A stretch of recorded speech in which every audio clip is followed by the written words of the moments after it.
Published in 2014, the book The Griekwastad Murders, the crime that shook South Africa by Jacques Steenkamp, has been turned into a motion picture adaptation. The project follows the story of police investigator Dick de Waal as it tries to uncover a triple homicide that took place on the Steenkamp farm in April of 2012.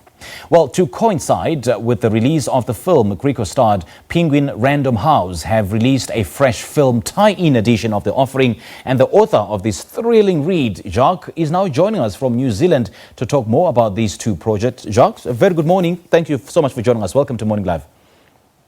Good morning, Sims. How are you going? Great, man. Good to see you again. Now, just to refresh our minds, just take us back to Griekwastad in April 2012 when this story broke that a family had been shot and killed. Yeah, so, going back to that, it's been 8 years now. At the time, the boy was 15. He ran into a Griekwastad police station, claiming that it was a farm murder. He was covered in blood. The police rushed out to the scene where they found the bodies of both his parents and his younger sister, all shot to death. And obviously, we all got involved. The police got involved. And the boy was arrested a couple of months later. The trial spanned more than a year. And he was found guilty of raping his younger sister and all three murders of his family members. And you later went on to write a book about this gruesome incident that shocked and shook the whole country. Why did you decide to document this story? I spent about 2 years of my life covering this. It was quite a big story at the time, and I just thought that there was more to telling it, because at the time I was working for a report from Media 24, and obviously, as a weekly publication, you can only get 500 words in a story, where I spent the whole week there. So I thought writing a book about it, you'd be able to add so much more information. And that's kind of when I approached Penguin Random House, and we did the book. It sold really well, and obviously later on in life, the movie was made. And now the book has been adapted into a motion picture film. Talk us through how this came about. Yeah, I was doing a bloody book week with Jenny Cruz-Williams, I think it was 2015, around there.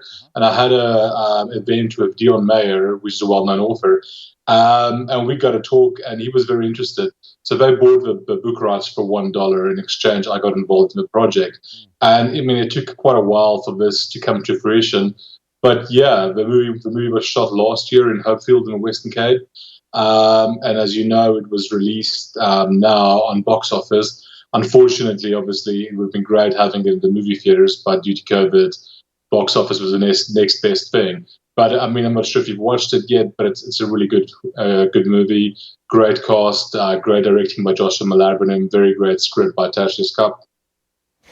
Jacques, let's talk about the making of the film now. How much of it is based on this book itself, and are there some details added that are not in the book?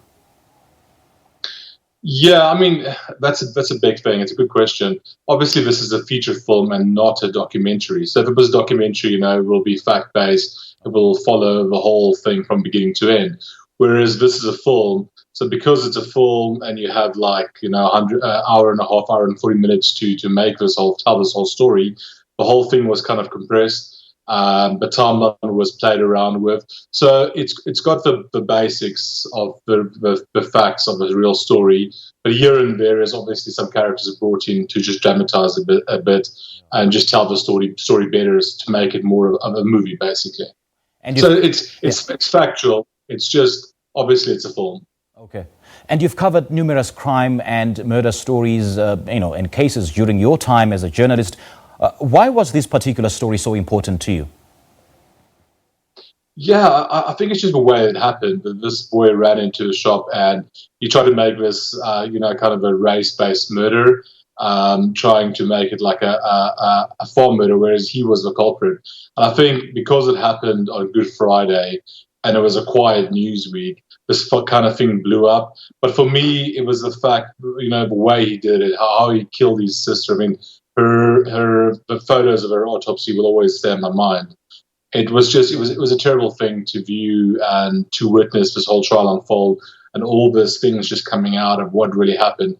I've said this before as well. I've got two young sons, and my eldest son is basically the same age now as what Don was back then. And you always wonder, how can a kid that you brought into this world, that you've given all this love to, just turn around and kill everybody? And I think that's probably one of the biggest things that kind of connected me to this case. It's just the age of this boy and the brutal murder, the crimes they committed. And to this day, it still boggles the mind. And there's also a couple of similar murder stories that have been compared to this one, and one of them being the Van Breda murders. Are there any links or similar patterns in these cases? Yeah, I mean, in both cases, it was the son, the child, killing this whole family. And in both cases, they tried to blame, the murder on a different race group, trying to fit into the statistics. And yeah, I mean, I think, and in both cases, 3-4 people were killed, and brutally. It's the way it's been done as well. It wasn't just, just a quick death. It was with Griekwastad especially, is the way he kind of shot the family members, and then he beat like his sister half to death, and then he came back, fetched a new gun, and executed all of them as well. It's just the brutality of it all. Many years later, with a book and a film released about this incident, does this case still haunt you, Jacques? Yeah, I mean, it does definitely. I think the big thing about this is the fact that he's never admitted that he's done it. He's always maintained his innocence, although all the facts point to him. So, I mean, I'd like to one day sit down with him and just hear him admit it and just say why he did it. Because we're all speculating. We're about 99% sure based on the facts and the evidence in the court. But because he's never said it, people still wonder, and there's a lot of people still divided, thinking that there's a chance that he was set up, but it wasn't him. Although, I'm 100% sure it was him.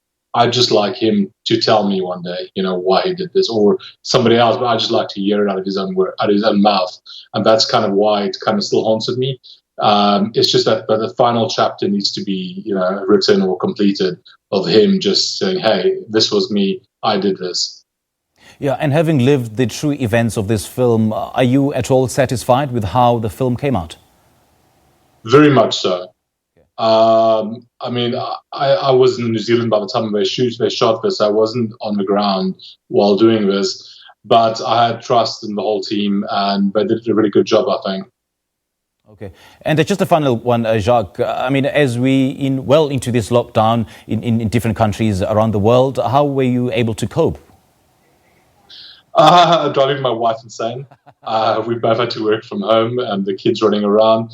But our lockdown kind of ended last week, our level 2. So our kids are going back to school tomorrow morning. They just can't wait. It's been 7-8 weeks. They're going insane. They just want to get out. But yeah, I mean, we all had to cope. We couldn't get any takeaway coffee or anything for several weeks, which was quite tough. But yeah, the end is in sight. As you know, we're basically down to almost 0 cases. I think we've got less than 40 active cases in the whole country. With 96-97% of people recovered.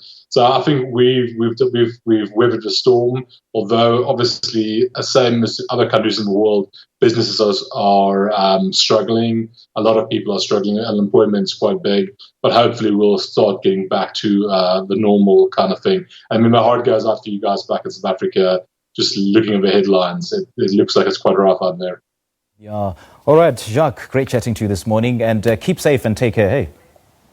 Same to you, man. Good stuff, man. That was Jacques Steenkamp joining us via Skype to discuss his book, The Griekwastad Murders, the crime that shook South Africa, that has now been made into a motion picture film.